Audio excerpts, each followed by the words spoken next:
Assalamualaikum warahmatullahi wabarakatuh.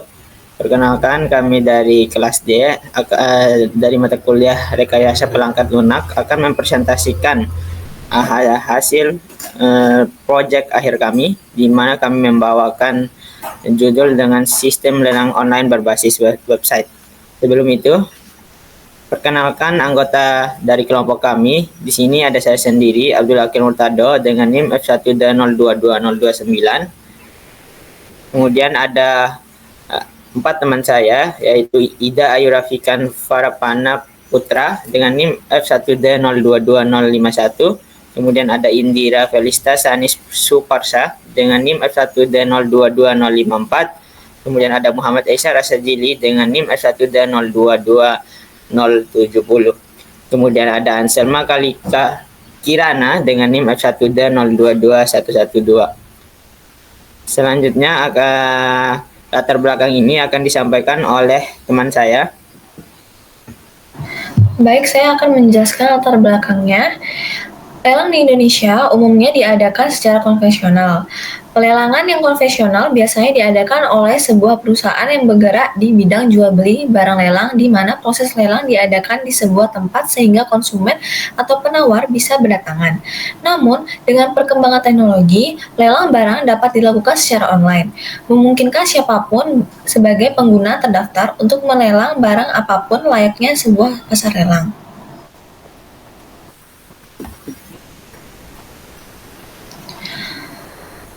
Oleh karena itu, pada studi ini akan dirancang sebuah sistem lelang yang bertujuan untuk mempermudah penjualan barang secepat mungkin serta mengurangi biaya transaksi. Sistem ini juga dapat mempercepat proses transaksi lelang sehingga meningkatkan visibilitas pasar dan meningkatkan efisiensi dalam proses pengadaan barang. Jadi di sini ada identifikasi masalahnya. Yang pertama itu penjual kesusahan dalam menjual barang dalam waktu yang cepat. Yang kedua, pembeli tidak dapat membeli barang dengan harga pasar. Yang terakhir, ada biaya dan proses lelang seringkali cukup tinggi dan sulit.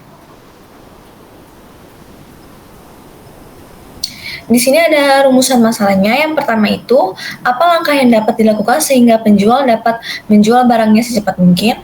Yang kedua, bagaimana pembeli dapat memperoleh barang dari lelang dengan harga pasaran? Yang terakhir, apa langkah yang dapat dilakukan untuk mengurangi biaya dan proses lelang?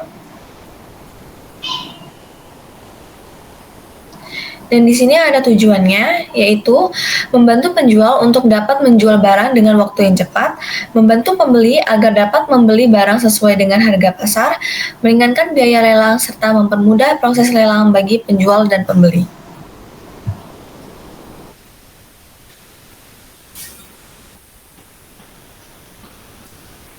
Baik, selanjutnya saya akan menjelaskan bagian dari solusi yang kami tawarkan, yaitu untuk mengatasi permasalahan-permasalahan yang ada mengenai lelang, dibutuhkan sistem untuk mengatur proses lelang dengan mengutamakan keadilan, transparansi, dan efisiensi sehingga tidak ada pihak yang dirugikan, baik penjual maupun pembeli.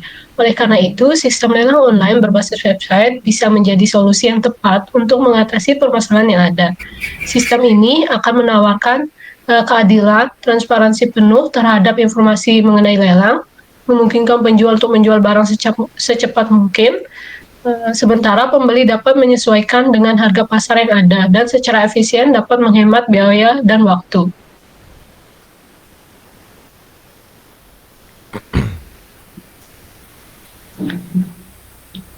Selanjutnya, untuk metode pengembangan yang kami gunakan itu, kami menggunakan metode pengembangan Rapid Application Development. Jadi, metode pengembangan ini merupakan salah satu metode dari System Development Lifecycle. Jadi, Rapid Application Development ini merupakan model proses pengembangan perangkat lunak secara linear sequential yang menekankan pada siklus pengembangan yang sangat singkat. RAD ini dapat dijadikan acuan untuk mengembangkan suatu sistem informasi yang unggul dalam hal kecepatan, ketepatan, dan biaya yang lebih rendah. Kemudian ada tahapan dari metode RAD. Yang pertama itu ada perencanaan syarat-syarat atau recruitment planning. Jadi pada tahap ini dilakukan pertemuan untuk menganalisis kebutuhan sistem aplikasi dengan melibatkan pengguna dan analis sistem. Ini tuh dilakukan untuk menentukan tujuan sistem dan mendapatkan spesifikasi sistem yang bermanfaat untuk digunakan sebagai referensi saat merancang sistem. Kemudian tahap yang kedua itu ada workshop design, di mana proses ini terbagi menjadi dua. Untuk tahap utamanya itu ada perancangan dan pengembangan sistem. Jadi tahap perancangan ini melibatkan pengguna untuk memastikan kesesuaian dengan kebutuhan melalui pemodelan sistem. Jadi pada tahap ini itu akan dibuat ERD, struktur tabel, dan user interface-nya. Pembangunan dimulai dengan membuat basis data dan tabel, kemudian menghubungkannya dengan shortcode menggunakan PHP. Kesesuaian dengan spesifikasi sistem dievaluasi dan diulang jika diperlukan.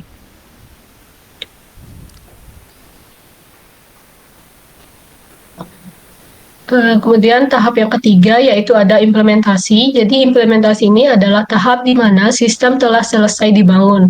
Namun hasil tersebut harus diuji untuk memastikan bahwa sistem dapat berfungsi dengan baik dan mudah digunakan di masa mendatang. Pengujiannya itu dilakukan menggunakan metode black box testing sebelum sistem diterapkan pada server. Setelah dipastikan bahwa sistem berfungsi dengan baik, aplikasi dipindahkan ke server untuk konfigurasi agar dapat diakses, baik secara lokal maupun publik, dan juga memastikan bahwa plugin-plugin berjalan dengan lancar. Langkah ini itu penting untuk mengidentifikasi kesalahan atau bug dalam sistem sehingga dapat diperbaiki dengan mudah.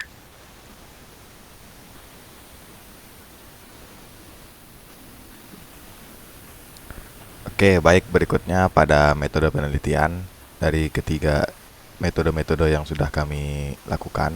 Di sini pada bagian metode penelitian akan kami lakukan sebuah implementasi dari metode yang kami gunakan yaitu RAD. Yang pertama untuk perencanaan syarat-syarat. Di sini perencanaan terhadap keperluan yang dibutuhkan dari sistem. Jadi sistem lelang itu punya 3 pengguna utama yaitu admin, petugas, dan juga masyarakat. Admin itu punya fungsi sebagai pengelola untuk melakukan pengelolaan terhadap barang, data lelang, data user, serta data admin itu sendiri. Sehingga seorang admin itu bisa menghapus, mencetak, mengedit, atau menambah. Petugas dalam fungsinya untuk melakukan pelelangan hanya dapat menambah, menghapus, mengedit, serta mencetak data barang, lelang, dan juga data user. Sementara masyarakat, di sini dia melakukan pembelian atau penawaran terhadap barang lelang, sehingga dia dapat melakukan registrasi dan login terlebih dahulu sebelum dapat melihat barang lelang, mengajukan penawaran, melihat riwayat penawaran lelang, serta melihat daftar pemenang lelang. Nah, berikutnya pada tahap yang kedua yaitu workshop design akan dirancang beberapa diagram-diagram yang sebelumnya sudah kami buat.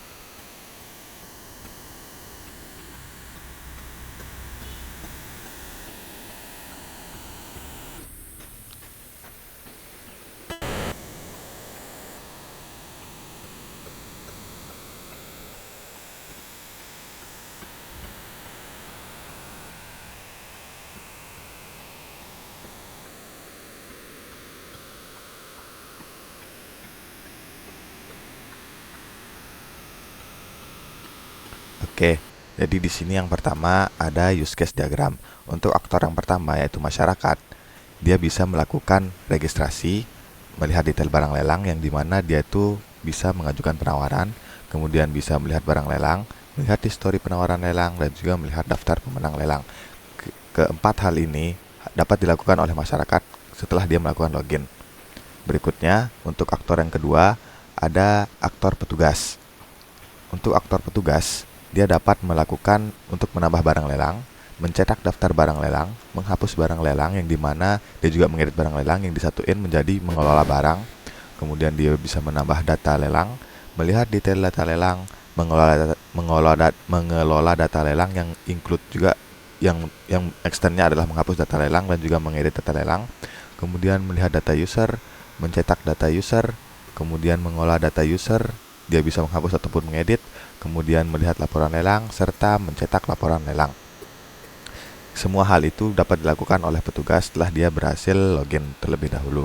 Kemudian untuk aktor yang terakhir yaitu admin, hampir mirip dengan petugas, di mana dia juga bisa mengelola barang, mengolah data lelang, mengolah data user, terus dia juga bisa menambah daftar barang, mencetak daftar barang lelang, dan sebagainya. Yang membedakan admin dengan petugas, dia bisa mengolah data admin, yang dimana itu termasuk extend dari menghapus data admin dan juga mengolah data admin.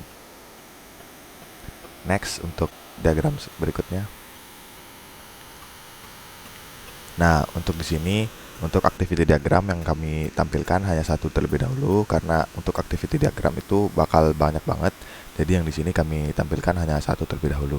Ya, jadi di sini activity diagramnya adalah activity sederhana untuk secara keseluruhan dari dalam sistem, yang dimana pertama-tama itu dilakukan registrasi akun. Yang setelah kita berhasil registrasi akun, di situ akun kita dapat dikelola dan juga kita dapat menambah barang lelang. Setelah itu, setelah kita berhasil punya akun, di sini kita bisa melihat daftar barang lelang, kemudian kita bisa melihat detail dari barang tersebut.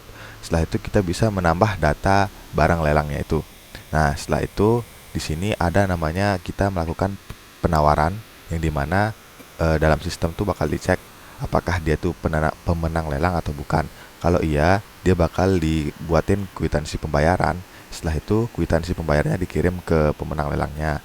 Nah, makanya di sini panah yang di bawahnya tuh mengarah ke penerimaan kwitansi pembayaran. Nah, jika dia bukan pemenang lelang, dia bakal hanya bisa melihat histori penawaran lelang. Setelah itu dia juga bisa melihat daftar pemenang lelang. Nah, dari kwitansi pembayaran yang sudah diterima, nanti pemenang ini bakal menerima barang lelang, kemudian laporan lelang bakal dibuatin, dan juga laporan lelang ini bakal bisa dikelola oleh admin maupun petugas. Nah, untuk yang sequence diagram di sini juga cukup banyak, lumayan banyak banget. Jadi yang dapat kami jelaskan di sini mungkin ada beberapa saja. Misalnya contohnya di bagian login admin. Nah, di login admin di sini pertama-tama admin itu melakukan entry untuk login dulu. Dia bakal menginput username-nya maupun passwordnya juga, yang dimana itu bakal diisi, bakal menjadi masuk ke bagian form login. Setelah itu dia bakal melakukan pengecekan apakah email dan passwordnya itu ketemu atau cocok. Jika cocok, dia bakal masuk ke homepage, tapi jika tidak cocok bakal diterima notifikasi input salah dan dia bakal kembali ke form sebelumnya. Nah, mungkin yang di sebelahnya juga di sini ada mengelola data admin. Nah, di mengelola data admin di sini admin tuh bisa mengedit adminnya, datanya sendiri, yang dimana dia bisa melakukan edit maupun update, yang dimana nanti di sini tuh bakal dikelola di sistem, sehingga ketika dilakukan edit maupun update, hasil edit maupun update-nya itu bakal disimpan dan diterusin ke database. Next.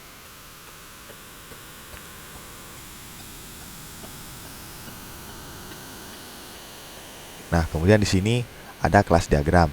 Ada sekitar 7 kelas yang bakal kami gunakan dalam sistem lelang online ini, yang dimana ketujuh kelas itu ada user, admin, laporan, auth atau autentikasi, ada lelang, barang, dan juga history. Untuk user, dia itu dapat melakukan autentikasi. Autentikasi di sini maksudnya adalah untuk pengecekan apakah dia berhasil melakukan login atau tidak. Sebenarnya bukan login aja, ada banyak, seperti logout, register, tambah user, login, admin, logout, admin, administrator, registrasi admin, dan juga tambah admin. Kemudian user juga bisa melihat history. History di sini maksudnya adalah history lelang, yang dimana dia bakal menampilkan ID user, penawaran, data penawarannya, dan juga harga tertingginya. Kemudian di sini user juga bisa mengikuti lelang. Selain mengikuti lelang, user juga bisa melihat barang, atau di sini dalam maksudnya adalah barang lelangnya. Nah, untuk admin itu dia bisa melakukan autentikasi juga sama seperti user. Kemudian dia bisa membuat laporan atau laporan lelangnya. Kemudian dia bisa mengelola lelang, karena admin yang punya hak untuk mengelola barang lelang sesuai dari use case yang telah kami buat. Terus dia juga bisa atau punya hak untuk mengelola barang. Oke, next. Selanjutnya untuk ERD mungkin bakal dijelaskan oleh teman saya. Baik, selanjutnya untuk IRD. Di IRD ini sendiri terdapat dua entitas utama, yaitu masyarakat dan barang, di mana masyarakat dan barang ini memiliki relasi, yaitu melelang, di mana relasinya adalah many to many. Masyarakat sendiri memiliki kunci utama atau ID utamanya itu adalah ID user. Kemudian barang sendiri memiliki kunci utama, yaitu ID barang. di mana setelah terjadinya proses lelang di antara dua entitas ini terdapat relasi-relasi baru di antaranya, yaitu mengawasi, di mana mengawasi ini melibatkan entitas baru yaitu petugas dengan kunci utama yaitu ID petugas. Petugas sendiri memiliki level, di mana levelnya ini akan mengatur nanti di bagian kemampuan-kemampuannya. Kemudian, selain itu terdapat relasi baru yaitu memiliki ini memiliki hubungan dengan entitas histori lelang. Kenapa di bagian histori lelang dan di bagian petugas itu merupakan agregasi dari relasi melelang karena histori lelang sendiri hanya bisa muncul ketika masyarakat dan barang sudah melakukan lelang. Kemudian petugas sendiri di sana tugasnya hanya untuk mengawasi proses lelang antara masyarakat dan barang.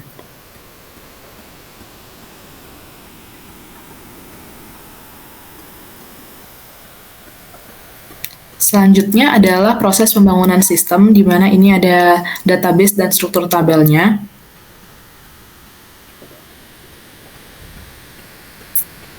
Di sini saya akan jelaskan terkait struktur tabelnya, di mana pada sistem lelang ini terdapat 6 tabel, yaitu tabel level, tabel petugas, tabel barang, tabel histori lelang, tabel masyarakat, dan tabel lelang.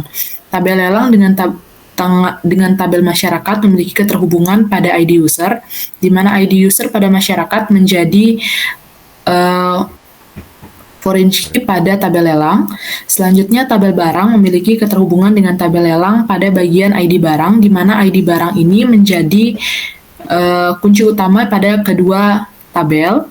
Selanjutnya, tabel petugas dengan tabel lelang. Tabel petugas dengan tabel lelang ini terdapat keterhubungan pada ID petugas, di mana tabel ID petugas pada tabel petugas itu menjadi foreign key pada tabel lelang. Selanjutnya, tabel level. Pada tabel level dengan tabel petugas, kunci pada ID level itu di tabel level itu menjadi kunci foreign key pada tabel petugas. Selanjutnya, tabel histori lelang dengan tabel barang memiliki keterhubungan pada ID lelang. ID lelang ini di tabel barang, maksudnya primary key pada tabel barang yaitu ID barang itu menjadi foreign key pada tabel histori lelang. Selanjutnya, histori lelang dengan tabel masyarakat memiliki keterhubungan pada ID user, di mana ID user pada yang merupakan kunci utama pada tabel masyarakat menjadi foreign key pada tabel histori lelang.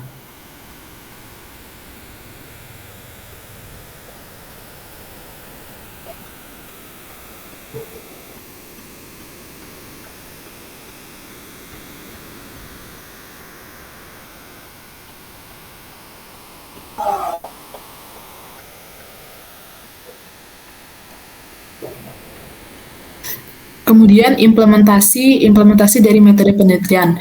Pada tahapan ini terdapat langkah untuk memastikan sistem berfungsi dengan efektif dan efisien. Pertama, sistem yang telah selesai diuji dibangun menggunakan metode black box testing untuk mengevaluasi fungsionalitas tanpa memeriksa struktur internal kode. Pengujian ini bertujuan untuk memastikan bahwa semua fitur berfungsi sesuai dengan spesifikasi dan mengidentifikasi potensi kesalahan atau bug. Setelah pengujian selesai dan sistem dinyatakan berfungsi dengan baik, aplikasi dipindahkan ke server.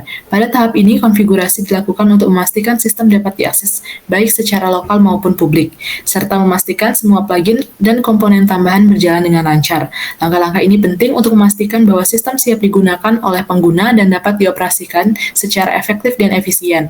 Dan dilanjutkan dengan mengumpulkan umpan balik dari pengguna dan memantau kinerja sistem dalam lingkungan nyata, memungkinkan perbaikan dan penyesuaian lebih lanjut terhadap temuan ini.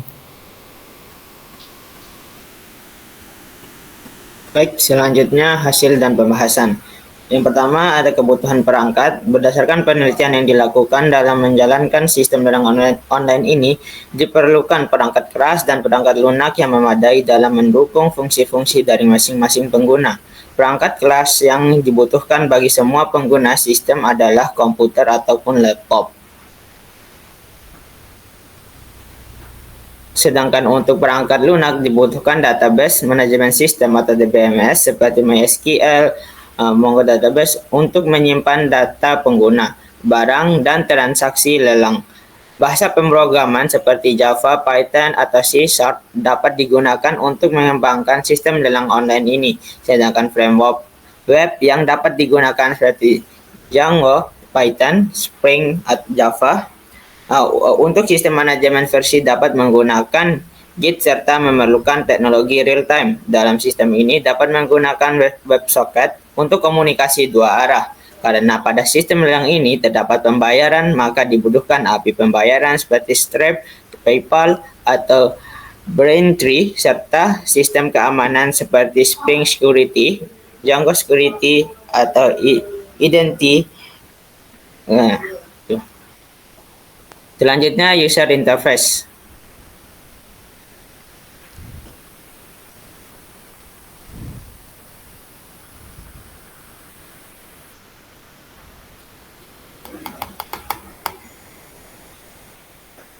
Nah, di sini ada tampilan dari aplikasi sistem lelang.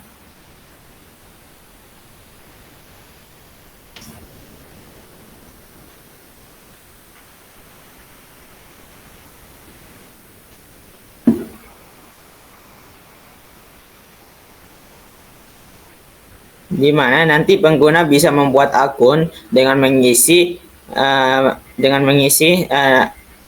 full name, username, nomor telepon, password, kemudian dapat membuat akun, kemudian bisa langsung login menggunakan username dan password. Selanjutnya akan ditampilkan halaman utama dari sistem lelang ini, di mana di sini terdapat beberapa fitur yang di sini pengguna bisa melihat artikel mengenai sistem lelang ini. Kemudian di sini ada fitur daftar lelang. Di sini pengguna dapat melihat daftar barang yang akan dilelang. Kemudian bisa melihat lebih detail lagi barang yang ingin dilelang. Kemudian pengguna dapat menawarkan barang tersebut. Selanjutnya pengguna harus mengisi dulu biodata yang pengguna miliki seperti username, nama barang, harga awal yang mereka ingin, harga awal dari barang tersebut, kemudian harga tawar yang ingin mereka tawarkan untuk barang ini. Kemudian pengguna dapat melakukan penawaran. Kemudian nanti sistem akan menampilkan penawar yang menawar dengan harga tertinggi. 10 penawar dengan harga tertinggi. Kemudian di sini ada fitur history. Di sini berupa history penawaran lelang yang pernah ada, seperti tercatat tanggal lelang, nama barang, harga awal, dan penawaran harga. Kemudian di sini ada fitur daftar lelang. Nanti akan ditampilkan daftar pemenang dari lelang tersebut. Misalnya seperti nama barang, tanggal lelang, harga awal, harga akhir, dan pemenang lelang seperti Muhammad Aisyar ini. Tuh.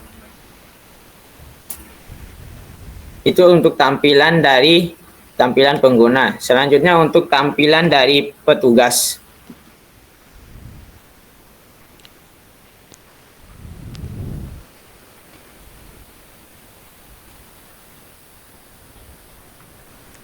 Nah, di sini petugas bisa login dengan username dan passwordnya.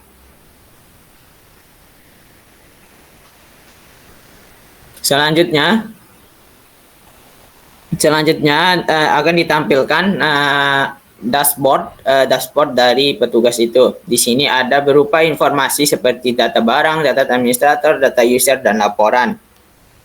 Kemudian di sini ada beberapa fitur, ada data barang, data administrator, data user, dan masyarakat, dan membuat laporan, kemudian logout. Di sini di data barang ini ada berupa data dari barang yang petugas masukkan. Di sini seperti nama barang, tanggal barang yang dimasukkan, kemudian harga awal yang diberikan, kemudian deskripsi barang, kemudian ada gambar dan aksi. Di sini petugas bisa mengedit maupun menghapus barang. Kemudian di sini ada data administrator. Di sini petugas bisa melihat informasi data dari sistem lelang ini, misalnya nama dan username sebagai apa, kemudian levelnya sebagai apa, kemudian petugas bisa menghapus dan mengedit data administrator ini. Kemudian ada data user dan masyarakat. Di sini petugas bisa melihat data masyarakat yang pernah login ke aplikasi sistem lelang online ini. Kemudian di sini generate laporan, di mana petugas bisa membuat laporan hasil pelelangan, misalnya nama barang, tanggal lelang, harga awal, kemudian harga akhir, pemenang lelang, kemudian nomor telepon dari pemenang lelang tersebut. Selanjutnya itu berupa tampilan dari user interface untuk petugas. Kemudian kita bisa ke user interface untuk admin.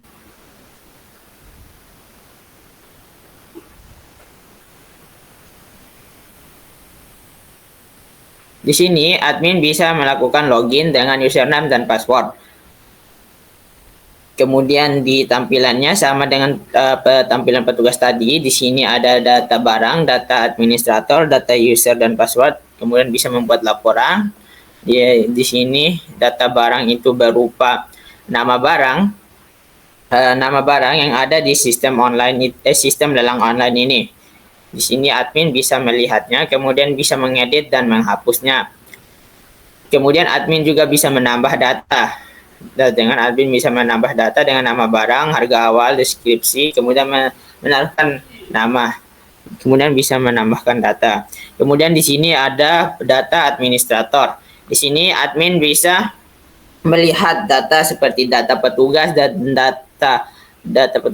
data masyarakat atau pengguna. Nanti admin bisa bisa mengedit data tersebut, baik data petugas maupun data pengguna, dan bisa menghapus juga. Kemudian di sini ada data user dan masyarakat yang pernah login di sistem lelang online ini. Kemudian di sini ada generate laporan. Di sini admin bisa membuat laporan setiap barang yang dilelang.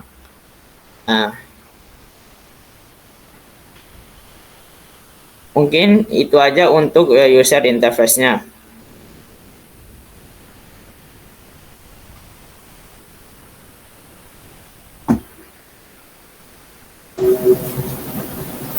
Baik, adapun kesimpulan dari sistem lelang online ini, sistem lelang online merupakan website yang mempermudah proses lelang. Sistem ini dikembangkan dengan metode Rapid Application Development dengan menggunakan 3 tahapan, yaitu perancangan syarat-syarat, workshop desain RAD, dan implementasi. Dengan sistem lelang online, penjual dapat menjual barang dengan cepat, pembeli dapat membeli barang sesuai dengan harga pasar karena sistem lelang yang terbuka, biaya lelang yang biayanya besar dengan sistem lelang online menjadi lebih murah karena proses lelang tidak perlu dilakukan secara langsung. Mungkin sekian dari video presentasi kami mengenai tugas besar dari tugas RPL, mata kuliah RPL mengenai sistem lelang online berbasis website. Terima kasih. Wassalamualaikum warahmatullahi wabarakatuh.